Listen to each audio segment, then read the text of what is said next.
और चौथी तरवर खान।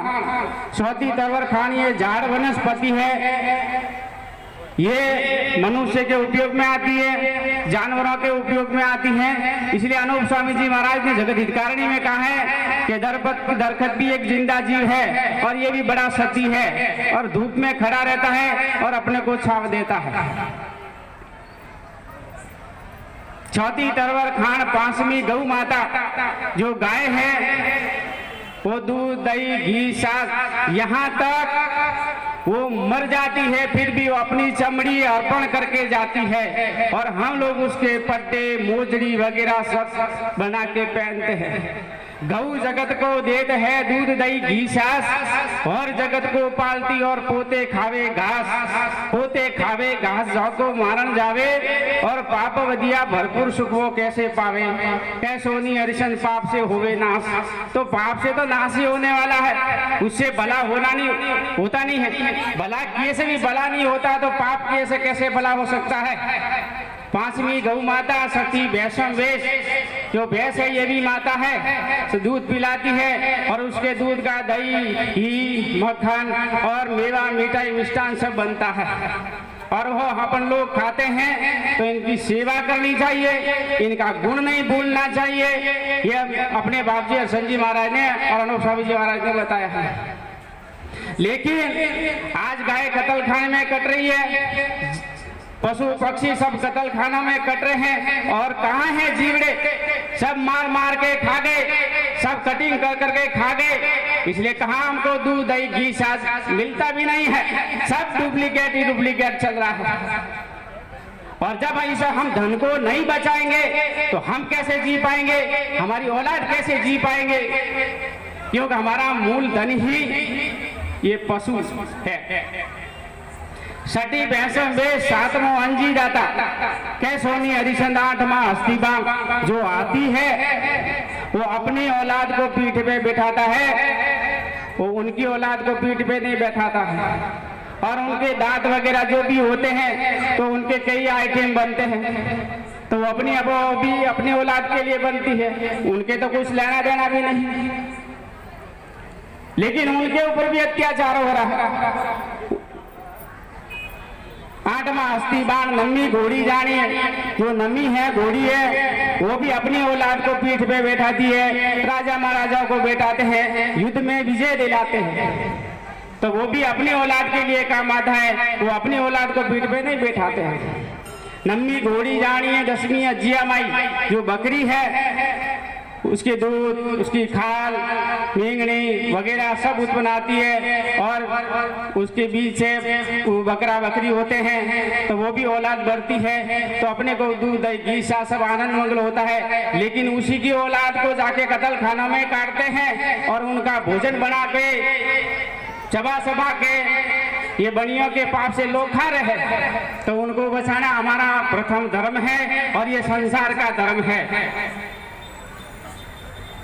दसवीं अज्जिया माई एकादशी में रास भी जो गधा है वो भी अनूप स्वामी जी महाराज बोला ये भी अपने माई बाप के बराबर है, जो बोझ लगता है और अपने घर पे जो मेहनत कोई भी उनके ऊपर बोझ लगते हैं तो अपने घर पे लाते हैं, तो वो भी अपनी औलाद के लिए काम करते हैं, वो उनकी औलाद के लिए नहीं करते हैं। एकादशी में रास भी और ऊंट सुखदाई, ऊंट के ऊपर 10 कुंटल वजन रखो 5 कुंटल वजन रखो फिर भी वो बिगर पेट्रोल चलता है और घास फूस खा के चलता है, उसका कोई खर्चा भी नहीं है क्योंकि मालिक ने वो कुदरती साधन ही ऐसा बनाया है। लेकिन वो भी काट के खा रहे हैं, उनकी भी बलियां दी जा रही है। इसलिए ये जीवाजून को बचाना, सभी की रक्षा करना ये अपना धर्म है और संसार का धर्म है। और ऊंट सुखताई 13वीं गेटी कहिए, जो गेटी है उसकी ऊन के ये कंबल सूटर वगैरह सब बनते हैं, उसकी खाल होती है, तो ये मंदिरों में नगाड़ा वगैरह को ढोलक वगैरह सब कोई अच्छे अच्छे आइटम बनते हैं तो उनके खाल से बनते हैं, तो वो भी माई के दर्जा के बराबर है। 13वीं गेटी कहिए, शब्द में माई कपास जगत को वस्त्र दइए, क्या सोनी अर्शन देख लो शब्दे रतन सवाई, बोले शब्दे रत्न की, माधवीदास सदगुरुदेव की। अब मैं आपको एक शॉर्टकट में कोई बात कर रहा हूँ, कोई नाराज मत होना, मैं आपके बच्चे के बराबर हूँ। कोई एक दो कड़ी सूख भी जाऊँ तो क्षमा चाहता हूँ। एक बाप के 4 पुत्र थे और चारों ही आपस में लड़ रहे थे। तब वो बाप बहुत संकट में था कि मेरी औलाद अलग अलग लड़ रही है, न जाने मेरे इस घर का नतीजा क्या होगा। मैं तो मर जाऊंगा, लेकिन मेरी औलाद है जो अलग अलग बिखर जाएगी, तो क्या होने वाला है। इसलिए वो चारों लड़के आपस में झगड़ रहे थे, लड़ रहे थे। तो एक समय उनके पिताजी का तबीयत कोई खराब हुई, ये कोई सांस सूखने को आया, तो उन 4 लड़कों को बुलाया कि भाई इधर आओ। बुलाया, लेके बोलो पिताजी क्या है। ताकि तुम जंगल में जाओ और 4 लकड़ियां लेके आओ। तो चारों गए और अलग अलग लकड़ी लेके आए। बोले एक एक लकड़ी सबको दी हाथ में और बोले तुम ऐसी एक एक लकड़ी को तोड़ो। तो एक लकड़ी तो हर कोई तोड़ सकता है, जोर से तोड़ो, थोड़ा दम से तोड़ सकता है। तो चारों ने एक एक लकड़ी तोड़ी, तो 4 लकड़ी की 8 लकड़ी हुई। फिर उस बाप ने उनके लड़कों के पिताजी ने वो 8वां लकड़ी का भारा बांध के फिर उनको हाथ में दिया कि भाई अब इस भारे को तोड़ो। तो कि पिताजी इतनी क्षमता तो हमारे अंदर नहीं है इस भारे को तोड़ने की। तो मेरा कहने का मतलब यही है कि भारे की तरह रहोगे, एक दिन रहोगे, तो एक दिन ये राक्षसों का नाश जरूर होगा। और एक दिन नहीं रहोगे तो कोई किसी के कुछ हाथ में आने वाला नहीं है। वो बोलता है कि मेरा ऐसा है, वो बोलता है मेरा ऐसा है, मैं बोलता हूँ कि पुजारी झोपड़ी मेरे भरोसे चलती है, ये सब मालिक के भरोसे चलती है। अनूपदा जी वापसी ने कहा है कि ये काम तो मैंने अपने सिर पे उठाया है, कोई किसी के भरोसे नहीं उठाया है। लेकिन हमारा फर्ज क्या बनता है कि आज हम कुदरत का खा रहे हैं। आज जो भी हमारी व्यवस्था, सोना चांदी, गाय भैंस, झाड़ वनस्पति, ये सब अपने मनुष्य के लिए काम आ रही है। और इनकी रक्षा करना और इनको वापस सतयुग की तरह इनको जिंदगी देना, ये अनूप मंडल का प्रथम काम है। और एक दिल होकर के गांव गांव, गली गली, शहर शहर, और धूप पड़े चाहे एकदम रोटी ना मरे, लेकिन हमको ये दिल से काम करना है। और मैं बार बार कहता हूँ कि लकड़ी की भारे की तरह रहना, समय ऊपर बहुत खराब चल रहा है। और ये बनिए तो इतनी इस संसार की बुद्धि खराब कर दी है कि किसी को होश हवास भी नहीं है। हसन जी महाराज ने कहा है ना, क्या सोनी हरिशन ज्ञान पे नहीं लगता मोह, ये ज्ञान पे मोह क्यों नहीं लगता है। कोई भाभी कैसे कोई बोलते हैं कि भाई जाड़ आ गया। अरे आप अनूपदा जी महाराज के मुलाजिम हो, किताब को पढ़े लिखे हुए हो और ज्ञानी ध्यानी हो, तो फिर ये जाड़ आपके ऊपर कैसे लागू हो रहा है।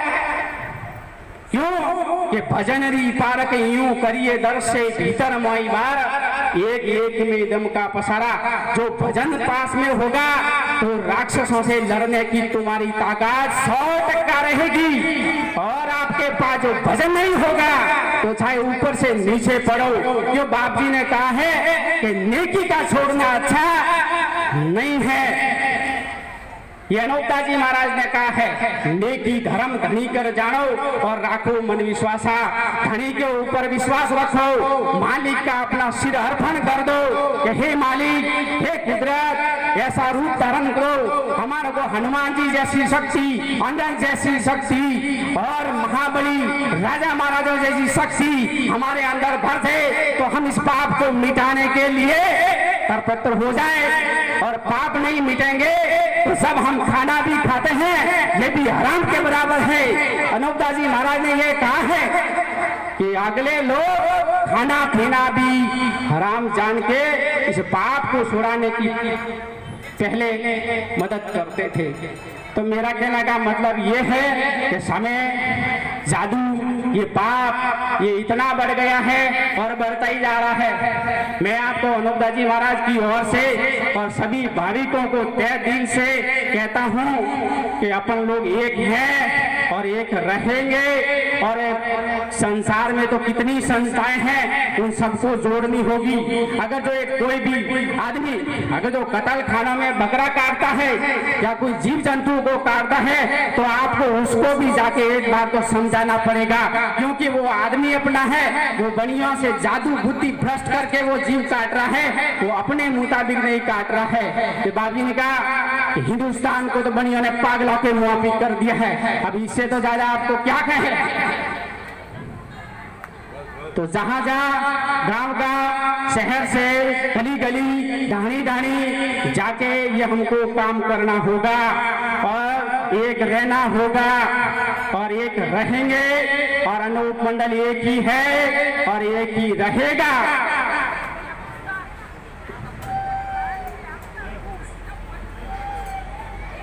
और मेरी कोई वाणी में भूल चूक हुई हो तो आपका बच्चा समझकर माफ करना, इसलिए मैं आपकी अपनी वाणी को विराम देता हूँ।